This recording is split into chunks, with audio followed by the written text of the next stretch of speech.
So now we would like to relate stresses to strains because it's a relation that's going to be central to most of the things that we will be doing in this course, and it's a natural question to ask. So if I apply a certain amount of force and hence stress to a structure, how much will it deform? Or if I want to deform it so much, how much load and therefore stress do I need to apply? And of course, we have our usual relations that are well engraved in our minds from ME 231 or even ME 101, and that is 1. Sigma, the normal stress, is associated with a normal strain through a factor of proportionality, which we'll call E, and the shear stress is related to a shear strain through a factor, a constant of proportionality, which we call G. Okay, so these relations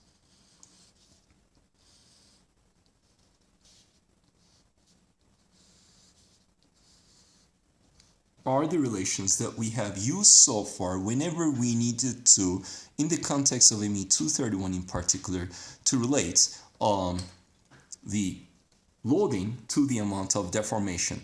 The loading could be, let's say, normal force, in other words, normal stress, or a bending moment, again, a normal stress, or a torque. In that case, we would have a shear stress. A normal loading induces normal strains, like bending or extension, and a shear loading, say a torque, induces shear strains, like rotation of the plane of a, say, of a cylinder with a circular cross-section. So now this here, therefore, is our normal stress-strain relation.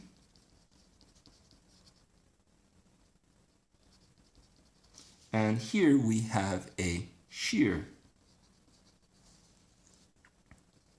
stress-strain relation. And we have our parameters near and dear to our hearts, namely the Young's modulus,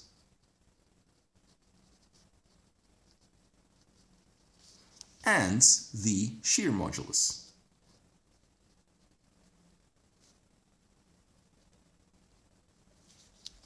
Okay, now let us immediately remember or argue certain characteristics of these parameters. So first of all, they are material parameters. The amount of force for a given amount of deformation will depend on the type of material you are considering. The force you need to apply, right, for a given amount of, say, extension of a rod, say,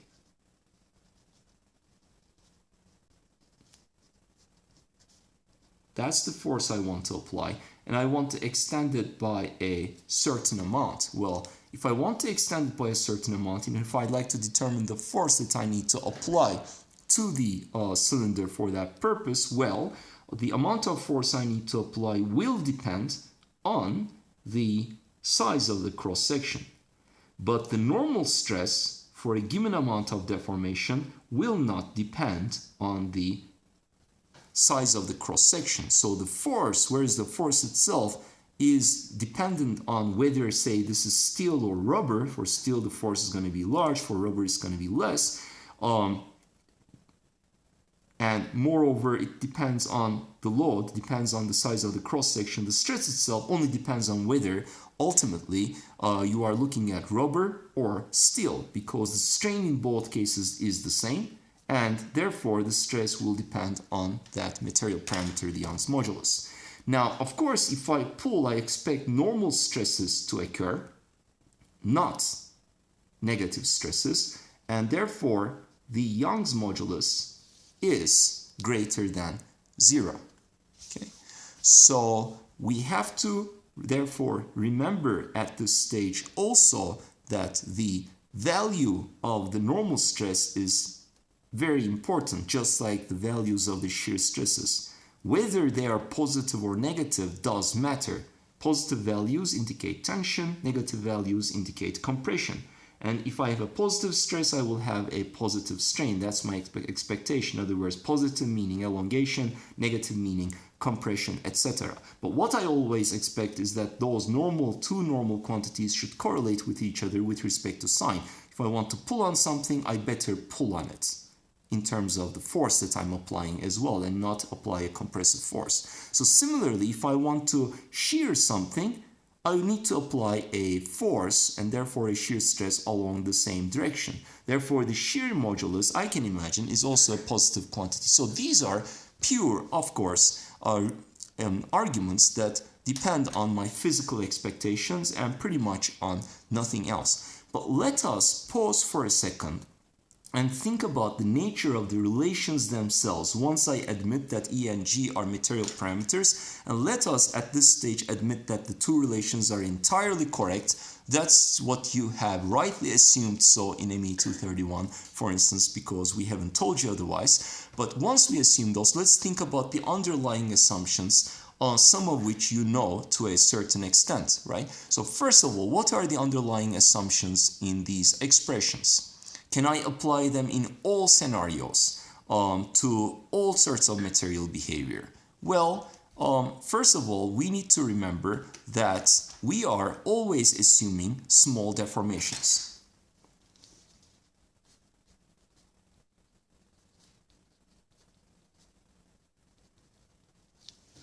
So that is our assumption number 1.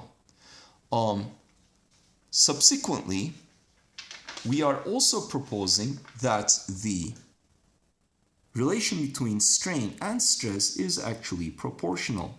And what that tells us is that I can look at either relation. If I start with 0 stress, I get 0 strain. And if I increase it, this will increase. And if I reverse the deformation back to 0, sigma will go back to 0. So in other words, you take a piece of cylinder, you pull on it, and then as soon as you remove the stress, the strain is going to go back to 0. There will be no permanent deformations of the material. Say something like plasticity that you have an idea about is ruled out from the beginning as soon as I write these relations in the form that I have written them.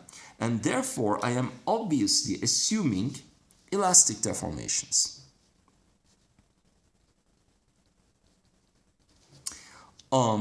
So I'm assuming elastic deformations together with the small deformation assumptions, small deformation or small strains. This is sometimes called linear elasticity. Now, this is the correct terminology. It's just that we don't employ it that common in the context of ME 231, but that is really the correct way to refer to these relations that we are having.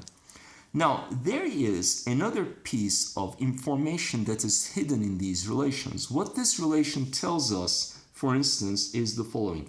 You take a piece of material, say a certain block of material, or let's think about 2D. I take a plate, and I have two directions, x and y.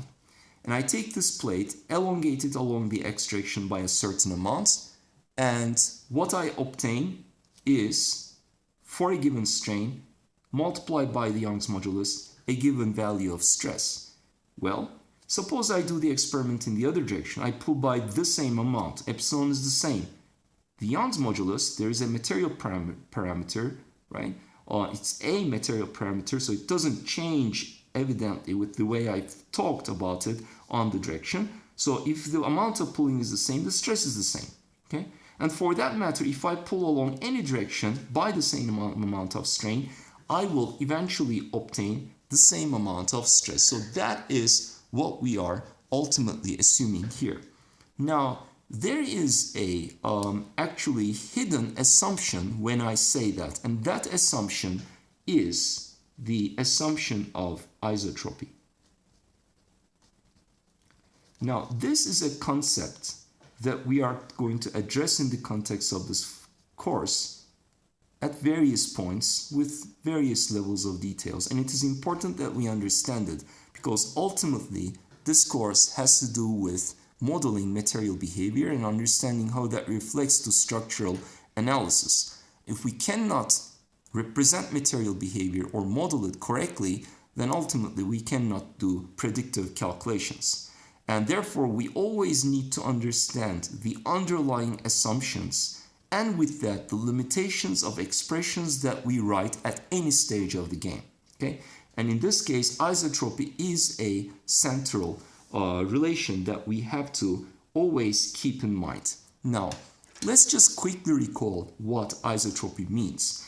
And I have a simple example for it. And the example is actually based on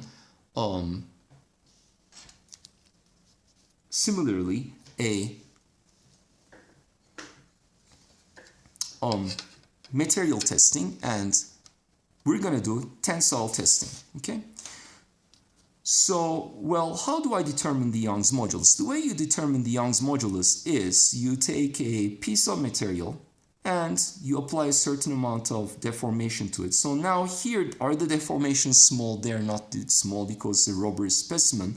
But ultimately, what I'm trying to do is highlight the concept. So let's imagine that I'm actually deforming in a small fashion in the context of linear elasticity, but I'm just magnifying the amount of deformation, in terms of numbers, right? So visually, you can easily see the amount of deformation, so that's good. That's why this is a nice sample. If it were metal, we wouldn't.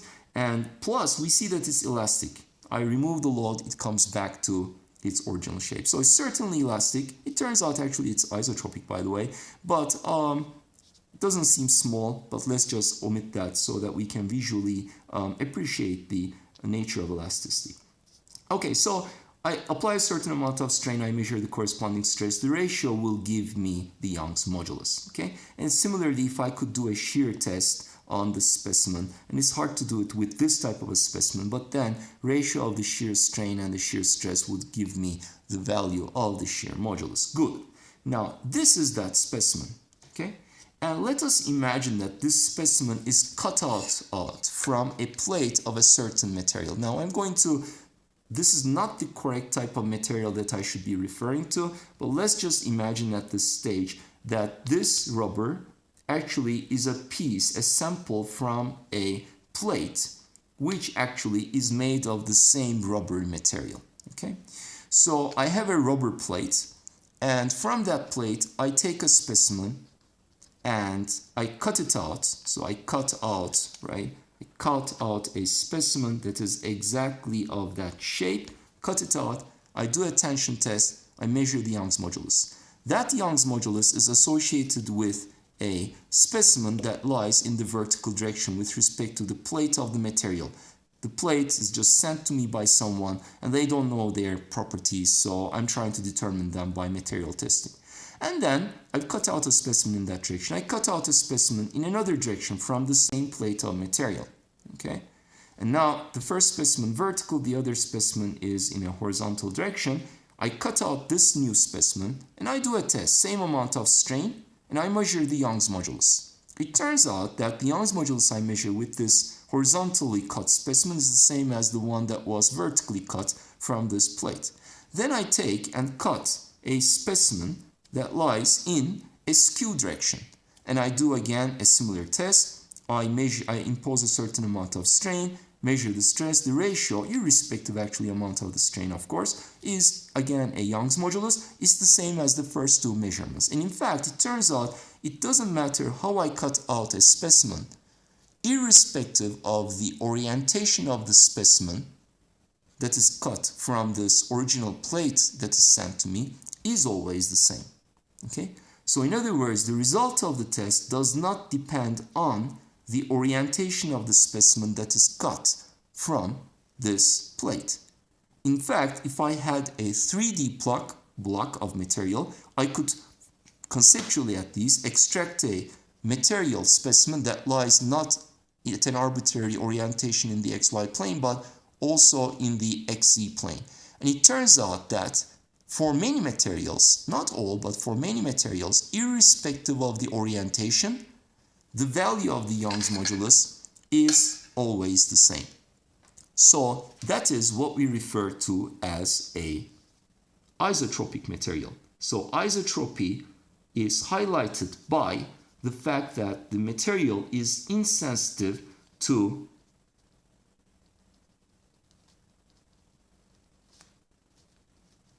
the direction, if you like, of loading, or the direction along which you cut a specimen of from a certain plate made of the same material. So directional independence, let's say, to remind us what we have just discussed. Now, if it turns out that if I have a specimen from which I cut a plate, from which I cut a specimen, and I pull by a certain amount, measure the stress, determine a Young's modulus that is different for a specimen that was cut in a different direction, then it turns out, in fact, if the value of the Young's modulus changes for the particular direction of cut that I am making, then the material is sensitive to the direction of cut. Okay? So if the material has directional dependence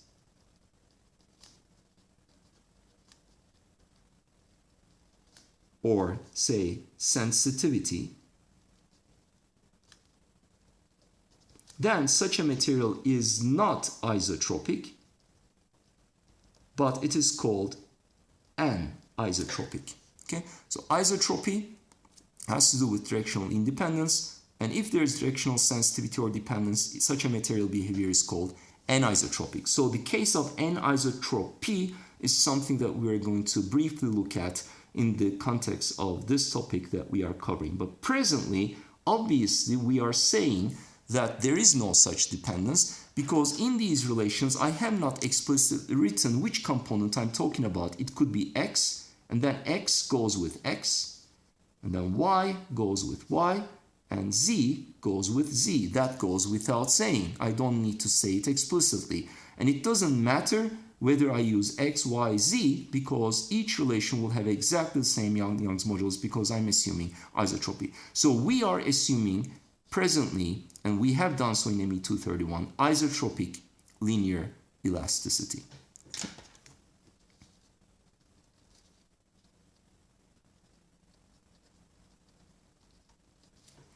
We are going to look at anisotropic linear elasticity, as I mentioned just a while ago, as well in the context of this course. So just like we said that the relation doesn't depend on the choice of the index, so here as well we can have xy and xy, or we can have ultimately yz and yz, or zx and zx. Okay. So now there are a few more issues, actually one more important issue that I should highlight at this stage. What we are saying, and that's very important, what we are saying is that epsilon x only influences sigma x, or epsilon y only influences sigma y, or epsilon z only influences sigma z. So in other words, we could have written, and let me put an exclamation mark, we could have conceptually written sigma x is equal to, right, E times epsilon x plus perhaps some constant, let me call it EF, just for the fun of it, epsilon y. And for that matter, I could have added a constant g multiplying epsilon z, right? So what we are saying is, one, the value of the normal strain along the x direction is only associated with the strain along the x direction. Stress x, strain x. And y is not present in that relation. Now, could it be present? Conceptually, why not? But it turns out that this is what we used in ME 231, so you might tend to think that this is for sure correct. Now, it is for sure correct, but it could have been the case that this actually is also correct, except that in ME231, whenever you had a loading along the x direction, epsilon y was actually identically 0, and therefore you could have thought as though y contribution is not there. So indeed, that was the case. It turns out in ME231, you looked at cases where if you're interested along an x direction, y was always 0, and therefore its possible contribution to sigma x was, from the outset, null. But in reality, we will see that there will be such a contribution. Okay? So to highlight, just keep in mind that this tricky point, actually, let me do it in red. Let me put an exclamation mark here. And that exclamation mark will help us remind ourselves that when we write this equality, there is something to be careful about. There is something that perhaps is not fully correct. Okay? Now, there are other issues to consider here. So, for instance, well, I am saying that sigma x is influenced by epsilon x, but perhaps there is a constant, let me call it h, that multiplies gamma xy, and for that matter, another constant that multiplies gamma zx, etc. So, in other words, what we are saying here is that if you have a certain amount of shear strain, it only causes shear stress and not a normal stress, right? I don't see a contribution to sigma x from some shear strain here. And that is also a generality that I could have embedded into my expression for sigma x, but it's not there. Now, should it be there or not is a question, okay? Now, it turns out that this question mark, the answer to that question mark is already present in what we have written here. It turns out that if you have an isotropic relation, isotropic material behavior, in other words, directional independence, then shear strain does not cause a normal stress. But if you do have directional dependence, then shear strain can cause a normal stress. Okay? There's something else that we need to keep in mind. For the same reasons, okay, let me put a second exclamation mark here. We've written tau xy equals some constant gamma xy. Well, why not write some other constant, ghi, let's call that j, gamma zx, or some other constant, g, j, k, epsilon x. In other words, well, tau xy can be influenced by not only gamma xy but gamma zx, or perhaps a normal strain also causes a shear stress. Now, it turns out that these two components could also be in general there. In other words, different components of the shear strain can influence different components of the shear stress, and normal strain can cause shear stress, but not if we have isotropy. So these terms are not there because we have isotropy, okay?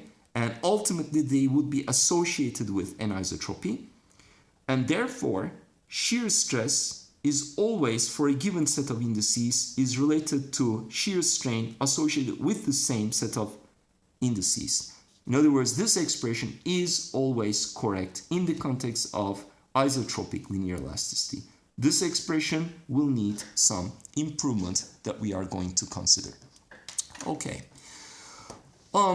Now, good. So what we are doing, therefore, apparently is isotropic linear elasticity, and we have normal stress strain and shear stress strain relations, and the normal stress strain relation will need some further work.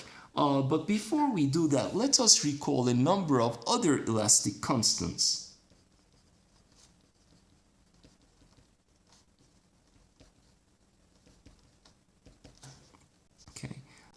And this is again something you will remember from ME231. These are not the only constants that we have, and there is at least one more constant that we can immediately remember, and that is called the Poisson ratio. So if I again take my specimen, and I'm going to pull on it, and you can look at the thickness of the cross section. Of course, I pull and it elongates, so there is a strain along the direction of pulling, but also you notice that it gets thinner, right? It's thinning again, right? It gets thinner. So I pull along the vertical direction. That is what is typically referred to as the longitudinal direction. It's the direction of loading. But I get a strain, a change in the dimension, a change in the width, okay, along that direction. That is typically called the transverse direction, the direction that lies transverse to the direction of loading. And that strain is associated with compression, or it gets shorter, so it's negative.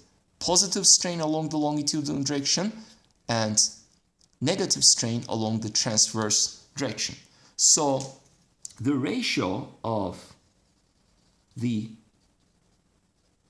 transverse strain to the longitudinal strain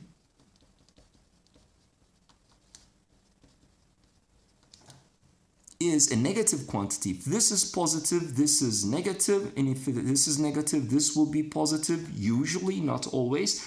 To have a positive value, I'm going to put a minus sign, okay?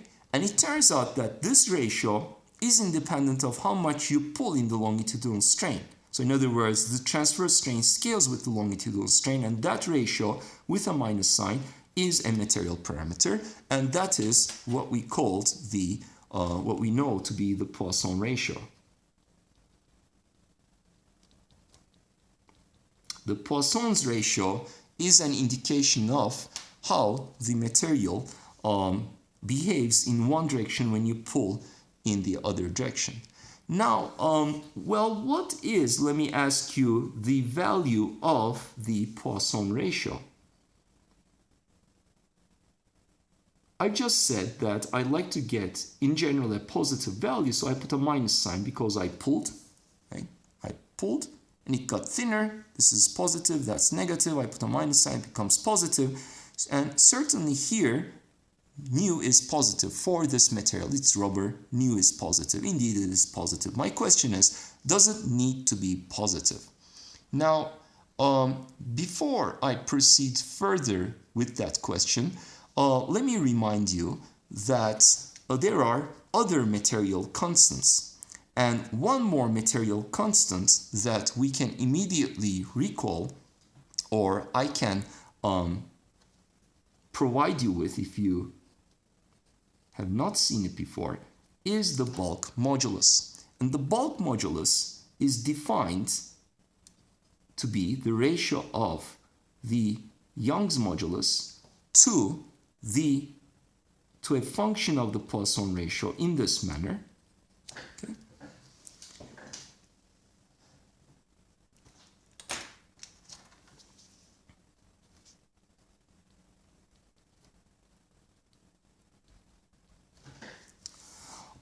And physically, it represents the following. So we're going to very rigorously define and derive actually this expression for the bulk modulus. But before I do that, let me just do a conceptual experiment. Suppose we have a cube of material and we immerse it deep into the ocean, into the Mariana Trench, and so it's subjected to huge pressures in all directions. And of course, as a result of these pressures of this hydrostatic state of stress, it is going to be compressed. In other words, its volume will change.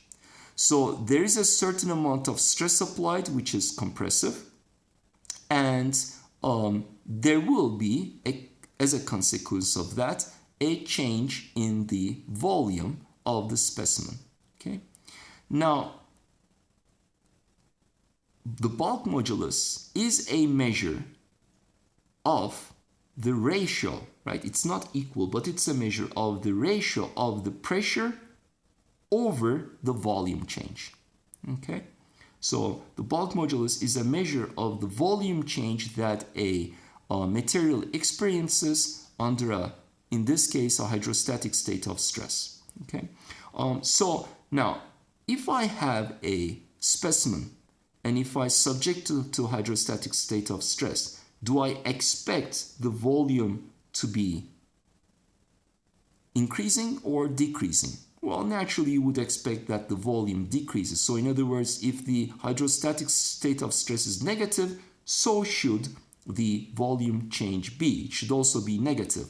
The stress is compressive, it is negative because P is positive, right? And it is pressing on the surfaces. The volume will decrease, so volume change is negative. The ratio will be positive. So the bulk modulus is something that I ultimately expect to be certainly greater than 0. Okay, so this is physical reasoning. When we rigorously define the bulk modulus, we're going to revisit this example once again. However, I can physically argue that the bulk modulus needs to be positive, the Young's modulus needs to be positive, and the shear modulus also needs to be positive. Now, there is one more thing, and I've already done it here when I was writing the bulk modulus. I told you that the bulk modulus is defined as such and conceptually through the example that I gave you, but the mathematical definition indicates that the bulk modulus can be represented in terms of the Young's modulus and the Poisson ratio which we've just defined. Now it turns out that if you have isotropic linear elasticity, then the material has two independent constants.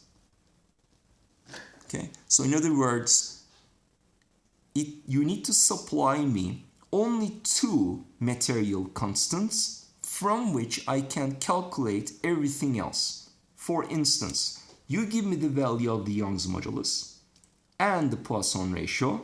The bulk modulus, which is associated with this physics, is now expressible in terms of the Young's modulus and the Poisson ratio. In other words, if you do this experiment, you won't get a value that is not consistent with the value of E and nu that you have found out earlier. You will get a value of B that is exactly equal to this expression. Okay? Now, therefore, that means that the shear modulus likewise possibly be, right, expressible in terms of E and nu, because E and nu already make 2, and I am providing you information without proof that in isotropic linear elasticity you have only 2 independent constants. G cannot have a value that is inconsistent with the values of E and nu that you provide, and it turns out indeed that the shear modulus is also expressible for isotropic materials as E over 2 1 plus nu. These relations we don't need to memorize, but we need to understand their physical meaning, and these fundamental relations, of course, we already know from ME 101 and 231. Okay, so now having said all of that, and having observed that G also is greater than 0, now I need 2 independent constants. Which 2, right? We typically choose E and nu, because G and B are expressible in terms of those, right, as I've written here. Turns out you don't need to choose E and nu, you just need to choose any 2. You can choose E and G, and if you know E and G, you can find the value of nu from here, or you can choose E and B, from which you can determine the value of nu again, etc. So any 2 constants you pick would work. We typically choose E and nu or E and G. All right. Now, we've said all of that, and let me now go back and try to answer one final question. And that question is, well, what is the value of the Poisson ratio? The way we did the experiment, we observed a positive value, and that's the motivation for the way we define it with this explicit minus sign, because this is negative, that's positive in our experiment. We put a minus to make this positive. We like positive values, evidently, right? But these positive values are induced by the physics of the problem. Well, how about in that case? Well, in that case, it turns out that the Poisson ratio actually doesn't need to be positive. And in fact, it's a value that lies in between -1 to 0.5. Now, in other words, it can take negative values. Now, before we talk about negative values, let us think about why there are these bounds on the Poisson ratio. And the nature of those bounds are associated with these 2 expressions. So first of all, I start with a material, with a conceptual setting where I have a material, and I am going to assume that its Poisson ratio is adjustable and it's equal to 0. Okay? and I'm going to look at the bulk modulus expression. The bulk modulus physically is always expected to be greater than 0. Okay? Amount of stress you apply, the value in this case is negative over the volume change. I expect it to be negative. The ratio should be positive. It's a physical expectation. And conceptually, I have a material that starts off with a certain value of E, Poisson ratio being 0. Suppose I can tune the value of the Poisson ratio, just like volume in a radio, right? I keep increasing it. And as I increase it, the value of nu will increase, right, from 0. And therefore, this factor that scales E will become closer and closer to being 0 because nu is becoming more and more positive until it hits a value of 1/2. When it's equal to 1/2, then this factor becomes 0, the ratio becomes infinite. If you try to go beyond the value of 1/2, then this ratio will become negative. A negative value of the bulk modulus is something that I don't want physically. I don't expect it to happen. And therefore, that unphysical outcome restricts the upper bound of nu to 0.5. Now, on the other hand, I can go back to this expression over here. And suppose I start with the same conceptual experiment. In my thought experiment, I have a certain value of E, and I start off with a value of nu equals 0. And for a given amount of shear strain, I'm measuring the corresponding shear stress, and I keep increasing on the value of nu from 0. So it becomes increasingly negative. And as it becomes negative, again, this thing becomes closer and closer to being 0. This ratio increases. When it's equal to -1, it is infinite. If it exceeds the value of -1 in the negative direction, the ratio all of a sudden becomes negative, which means that if I want to pull to the right, this thing will require me to apply a force in the opposing direction, which is unphysical, just like the argument for the bulk modulus, unphysical expectation, unphysical outcome, and therefore that restricts the value of nu to -1 based on the monitoring of the value of the shear modulus G. Okay, so these are arguments that I've just made based on these expressions.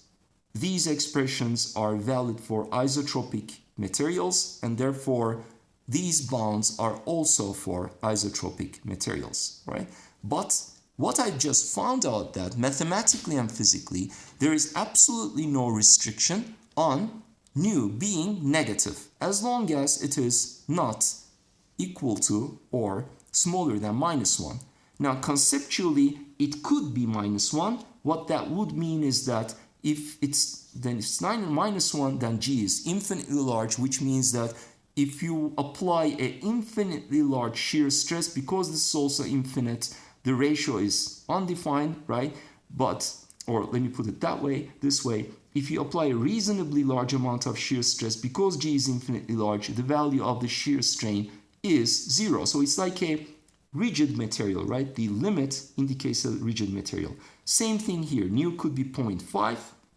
And in that case, B is infinite, which means that if you apply a certain amount of stress, the ratio is the bulk modulus is infinite, the volume change would be exactly equal to 0 or entirely negligible. Volume doesn't change. It's like a rigid material. So it could be equal if you like, but not for elastic materials. The equality indicates a rigid material. And outside the bounds, it's not allowed for the reasons that we've just said. So now coming back, let's talk about what it means for the Poisson ratio to be negative.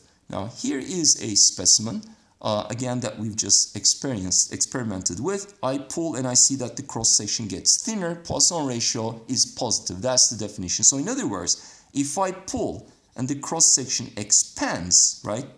If this is negative, this is positive, there's a minus sign. Transverse strain also needs to be positive. It needs to expand. Then that is a material with a negative Poisson ratio. Such a material, incidentally, is called an auxetic material. AUXETIC.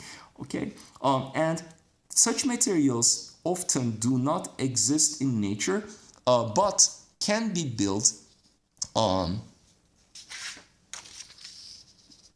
virtually or synthetically. Okay, and here is such a specimen. Okay, and what's common to such specimens or materials is that they are engineered and they will have some small intrinsic structure which is typically very small, and therefore it's called a microstructure.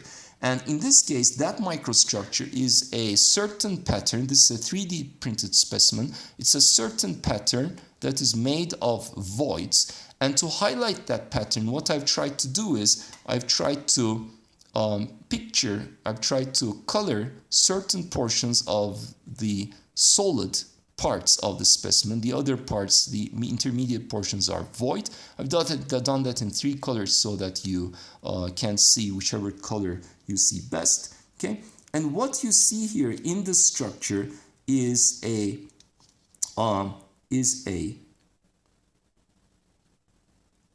right. I'll draw one.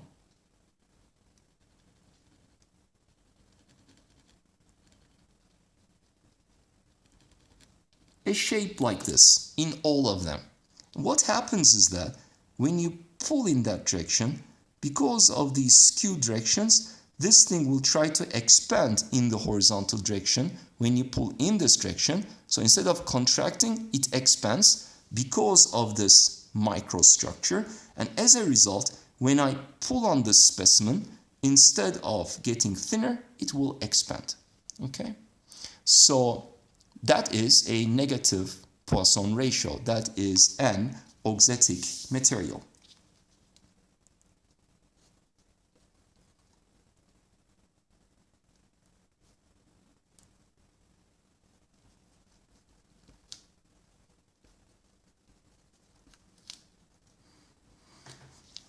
Okay, and it's certainly possible. Now, on the other hand, most of the materials that we will be working from nature or engineered materials such as steel or polymer, they are actually materials with positive Poisson ratio.